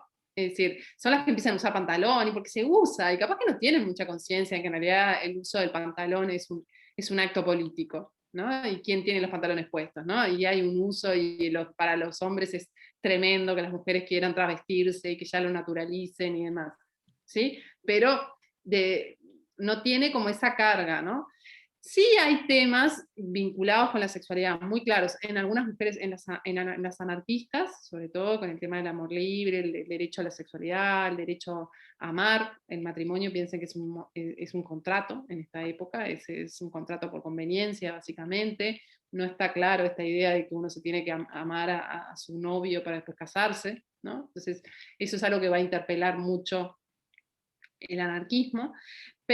Y después hay otros temas, por ejemplo, en el caso, por ejemplo, de Paulina Albizzi, todo lo que es el higienismo social, la idea de una única moral y una doble moral para los sexos, esta idea del culto a la virginidad, que en el fondo lleva a la prostitución, porque los hombres en el fondo tienen que debutar antes, entonces es una sociedad hipócrita que tiene como por eso doble moral.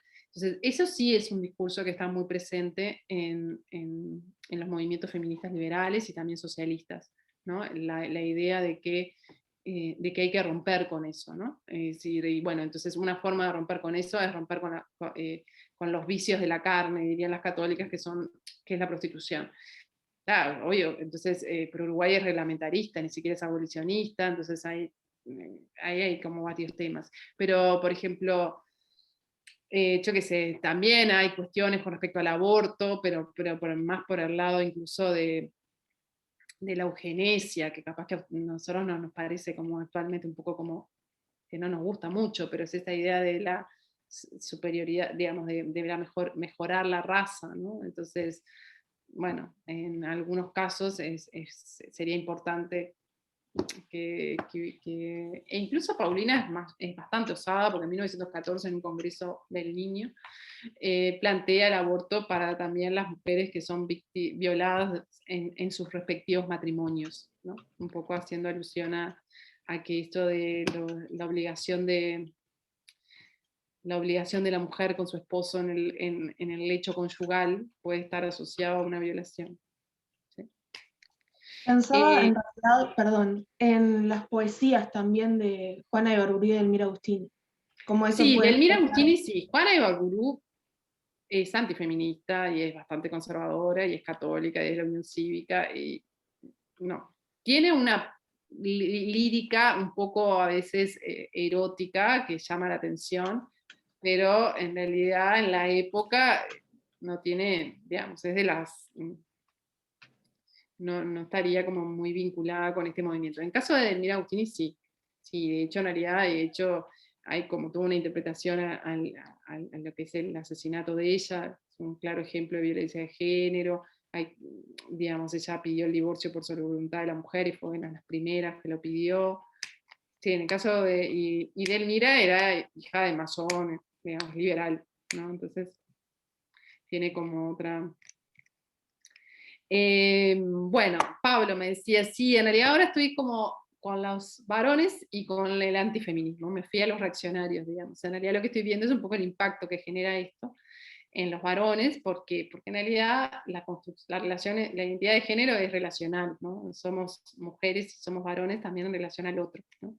Y en el caso de los varones particularmente, este cambio en las feminidades pone en entredicho lo que es sus masculinidades, quieran o no quieran, y bueno, frente a eso reaccionan discursivamente con discursos antifeministas y reaccionan también violentamente. ¿Por qué? Porque la construcción de la masculinidad también se sustenta justamente en la violencia física. Entonces también lo que uno empieza a ver es que es el boom de los crímenes pasionales, ¿no? Pero bueno, en realidad los crímenes pasionales, que detrás lo que uno visualiza son masculinidades heridas. Entonces, eso es un poco lo que me está interesando trabajar ahora. Pero básicamente en realidad estoy trabajando porque con pandemia mediante todo lo que es el archivo judicial y los expedientes de violencia se han quedado parados, entonces estoy trabajando más a nivel discursivo, ¿no? Con lo que son como los discursos antifeministas. ¿Sí? Inés, perdón, ¿encontraste alguna, porque hay algunas posiciones, ¿no? Justamente de eso, de la masculinidad, que insisten en que todas estas reivindicaciones se deben a un fallo en la masculinidad, en la firmeza del hombre, y por eso la mujer está reivindicando este tipo de cosas? ¿Encontraste a nivel local, digamos, de este tipo de discursos? A ver, perdona que me perdí un poquito porque estaba leyendo un chat que no lo entendí. Me decías de qué tipo de discurso, perdón. Claro, este discurso masculino que hay en otros lugares, que en realidad estas reivindicaciones femeninas se deben a como una debilidad masculina, una falta de firmeza, y por eso lo que quería preguntarte si lo encontrás también a nivel local, ese tipo de discurso. Vos ya hablaste de Daniel Muñoz, hablaste de Luis Melián No, sí, hay un Lafinurtos. discurso. Sí. Hay como, hay banderas antifeministas muy claras, ¿sí? Digamos, banderas en el sentido de argumentos que se repiten, muy frecuentes, ¿no? Y el tema de, mira que en los liberales, por ejemplo, ¿qué pasa? En el 900 es muy común los matrimonios entre mujeres liberales, entre mujeres católicas con hombres liberales. Entonces, en la prensa liberal, por ejemplo, hay todo un discurso diciendo un poco como que los varones no son verdaderos jefes de familia porque las mujeres siguen haciéndole caso a los curas, ¿no? Entonces hay como una prédica muy en contra de una masculinidad debilitada, entonces hombres que se hacen como los liberales en el club o en la prensa, pero después en la casa, la que lleva, la reina del hogar, la que manda a los hijos al colegio católico y demás, es la esposa, ¿no? Entonces, ese tipo de argumento, ¿no? Que es un argumento incluso hacia sus correligionarios, ¿no? Es decir, uno ve que hay está como muy presente, ¿sí? Pero después hay, con respecto a la educación de las mujeres, hasta, por ejemplo, no sé, por eso les digo con lo del feminismo cristiano, las mujeres católicas van a crear una comisión de censura teatral, y a los argumentos muchas veces en contra de la comisión de censura teatral no es porque censuren ni porque la censura sea católica, sino porque las que están censurando son mujeres. Entonces, ¿qué pasa? Tipo, ¿no? El hombre no puede decir que tiene que ir a ver a su esposa, a sus hijas, la tiene que decir una comisión de mujeres. Eso lo pasa hasta en los propios católicos, ¿no? Que en el fondo deslegitiman a la comisión por el hecho de que está integrada por mujeres. Sí, está como atraviesa el discurso antifeminista. Eso. Sí, yo me acuerdo que vos habías hecho un trabajo que estaba muy bueno con Maggie sobre la censura teatral de las Liga. mujeres católicas, claro. La presidenta de la Liga es Laura Carrera de Bastos, la doña que presenté hoy, que ya era como... Pero ella es una de las primeras que reivindica los derechos políticos de las mujeres. En 1905 ya está reivindicando. Incluso es interesante porque el diario El País en el 31, por ahí, o en el 32 creo, en plan tipo, ¿no? Diario conservador, en plan de busquemos mujeres que están en contra de los derechos políticos, la entrevistan a ella, pensando que iba a estar en contra, y ella dice que no, que en realidad incluso ella es una de las primeras, que ahora las liberales se hacen como que nosotros queremos los derechos políticos y nosotros siempre lo que hicimos. Entonces cuando le preguntan, bueno, pero las mujeres católicas que siempre buscan la armonía del hogar, y entonces ella dice, bueno, y si las mujeres en realidad entendieran que el voto es secreto, no habría ningún problema en el hogar. Que lo que hay que hacer no es decir lo que se vote y ya está. Era una figura interesantísima. Bueno, Inés, agradecerte primero tu presencia acá. Hemos tenido más de 170 invitados. A pasarles de vuelta a todos el link del Google Group, por si no lo hicieron, para poder recibir el certificado y la promoción del libro de Inés que tenemos por Costa Oriental. Y aparte, invitarlos a todos y a todas para el 5 de agosto, que vamos a tener a Diego Cipoll, también siguiendo con este tema de las charlas, presentando un libro que en realidad es desde hace tiempo, pero es Voces a las calles, una historia del movimiento lesbo gay trans uruguayo. Entonces, un poco la idea es, bueno, que nos sigan acompañando, y agradecer nuevamente a Inés el tiempo, y muchas gracias por habernos acompañado, Inés. No, por favor, bueno, muchas gracias por quedarse incluso hasta el final. Gracias por escuchar, y bueno, un placer. Bueno, espero que los que no tengan les interese el libro y puedan acceder a él. ¿Puedo hacer una pregunta? Sí. Buenas tardes, soy estudiante también del IFE de la Costa. Hola, Pamela. La carrera del IPI. Hola, me quedó en la cabeza eso del feminismo radical y el feminismo militante. ¿Qué diferencia hay? En la época no se usa mucho la expresión radical, en realidad eso es más de los 60, de hecho hay un movimiento que se llama feminismo radical, pero en realidad básicamente es una categoría que a veces se utiliza como para definir la magnitud de las reivindicaciones, es decir, cuánto afecta al orden de género, es decir, si lo que se está planteando en realidad va en contra o genera mucho impacto, uno dice que bueno, va a la raíz del problema, ¿no? Y hay otros, en realidad, y cuando hablamos de feminismo militante, es aquellas personas que realmente tienen una acción cotidiana a favor de, ¿no? Integran asociaciones, participan de congresos, exponen, escriben en la prensa, ¿no? Se involucran. Claro, que son mujeres que tienen una militancia a favor del tema. Ahí va. Está. ¿Sí?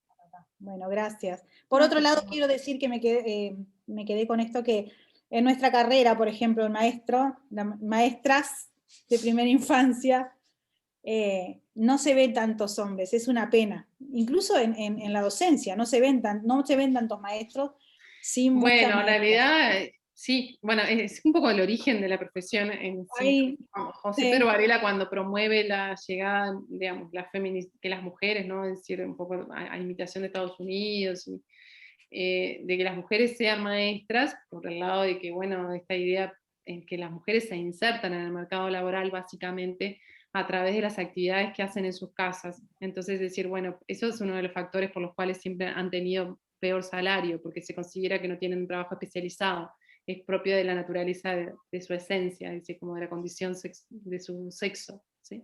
Y entonces, así como son planchadoras, lavanderas, bueno, son madres, son maestras, ¿sí? Es como un poco el argumento. Y el otro argumento es que justamente se les puede pagar menos porque no son jefas de hogar. Es como la idea de que es un salario menor porque es un salario que acompaña.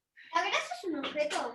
No. Así que, para que veas que, si bien Varela en realidad fue un gran reivindicador de muchas cosas y hay que agradecerle, y las feministas de la década del 20 lo consideraban un antecesor del feminismo en el caso de Uruguay, del feminismo liberal, en los argumentos de él priman estas cuestiones, que son cuestiones de la condición, por eso decía, del orden de género de la época, ¿no? La gente no se quiere ir. Tengo a Natalia y a Victoria anotadas ahí. Gracias. Breves, porque tampoco vamos a tener horas acá. Sí, Dale. no, bueno, nada, cortito lo mío.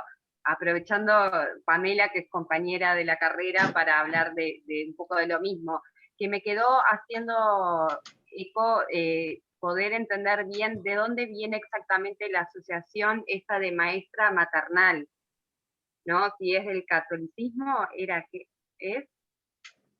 No, en realidad lo de la maestra como segunda madre es un poco el argumento con el cual se usa para que las mujeres se inserten en la reforma. Varela va a argumentar a favor de eso, él lo tiene un poco Sarmiento. Varela en realidad viaja a Estados Unidos en 1868 y ahí ve, él dice en sus cartas que escribe, que publica en el diario El Siglo, dice, vi 100.000 mujeres que eran misioneras de la educación en Estados Unidos. ¿Y qué hacen las mujeres uruguayas? Y las mujeres uruguayas en realidad matan sus días en sus casas. Entonces dice, lo que hay que hacer, en realidad el Estado tiene que usar a esas mujeres para generar una reforma educativa. Entonces, lo primero que, digamos, dentro del plan, de hecho, se crea primero el Instituto Normal de Mujeres, en una época en donde en realidad no habían tantas mujeres, sino más bien la educación era muy limitada, pero estaba muchas veces a manos de religiosos, varones. Entonces, hay un uso que por eso le digo que es positivo, pero tiene como esta otra cosa que hay que entenderlo en el marco de la época, ¿no? También es argumentativo, en los argumentos se visualiza esto. Pero él queda impactado de eso, de ver cómo en Estados Unidos está totalmente naturalizado que las mujeres pudieran cumplir ese rol. ¿Sí? Perfecto, muchas gracias. Nada, por favor. Natalia.